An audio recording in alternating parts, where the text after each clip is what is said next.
సంవత్సరాల తరబడి ఎన్ని మందులు వాడినా మీ మోకాల నొప్పులు తగ్గట్లేదా? ప్రాణ పెయిన్ క్లినిక్ లో అత్యాధునిక చికిత్స. ఏపీలో అసెంబ్లీ లోక్సభ ఎన్నికలకు పోలింగ్ సమయం సమీపిస్తోంది. నామినేషన్ల ప్రక్రియ ముగియడంతో ఇక పార్టీలు ప్రజలను ఆకర్షించేలా మేనిఫెస్టోలను తీసుకొస్తున్నారు. ఎన్నికల ప్రకటనకు ముందే సూపర్ 6 పథకాలతో టీడీపీ ప్రజల్లోకి వెళ్లింది. రీసెంట్ గా వైసీపీ తన మేనిఫెస్టోను విడుదల చేసింది. త్వరలో విడుదలవ్వబోయే టీడీపీ కూటమి మేనిఫెస్టో కోసం ప్రజలు ఆసక్తిగా ఎదురు చూస్తున్నారు.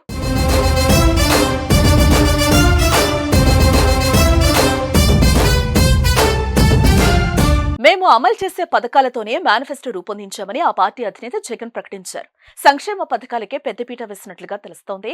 టీడీపీ ఇప్పటికే సూపర్ 6 తో తన మేనిఫెస్టో రిలీజ్ చేసింది.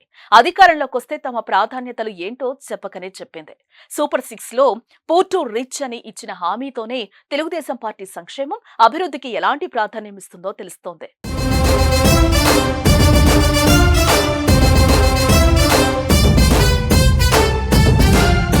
సూపర్ 6 లో పూర్ టు రిచ్ అని ఇచ్చిన హామీతోనే తెలుగుదేశం పార్టీ సంక్షేమం, అభివృద్ధికి ఎలాంటి ప్రాధాన్యం ఇస్తుందో తెలుస్తోంది.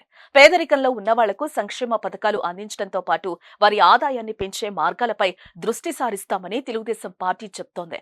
పేద మధ్యతరగతి ప్రజల కొనుగోలు శక్తి పెరుగుతోంది. పేద మధ్యతరగతి ప్రజలకు కేవలం ఉచిత పథకాలను ఇస్తూ వారి ఆదాయాన్ని పెంచకపోతే ఆ కుటుంబం జీవితాంతం పేదరికంలోనే ఉండిపోవాల్సిన పరిస్థితి ఉంటుంది. దీంతో పేద ప్రజల స్థితిగతులను మారుస్తూ వారి ఆదాయాన్ని పెంచే మార్గాలపై దృష్టి పెట్టడంతో పాటు పేద పిల్లల విద్యకు ఆర్థిక సాయం, రైతులకు పెట్టుబడి సాయం, మహిళా సాధికారితకు అవసరమైన సహాయం అందించడంతో పాటు పెరుగుతున్న ధరలకు అనుగుణంగా సామాజిక భద్రతా పింఛన్లు పెంచుతామని టీడీపీ చెప్తోంది.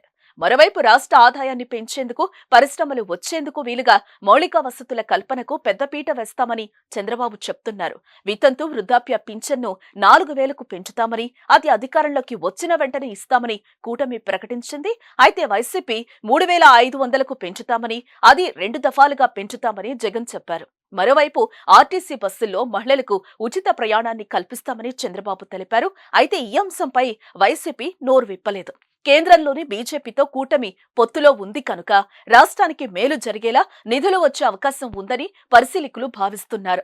మొత్తానికి వైసీపీ మేనిఫెస్టో వచ్చాక టీడీపీ కూటమి పూర్తిస్థాయి మేనిఫెస్టో కూడా ఎలా ఉండబోతోందోననే క్యూరియాసిటీ ప్రజల్లో బాగానే ఉంది. చూద్దాం ఎలా ఉంటుందో.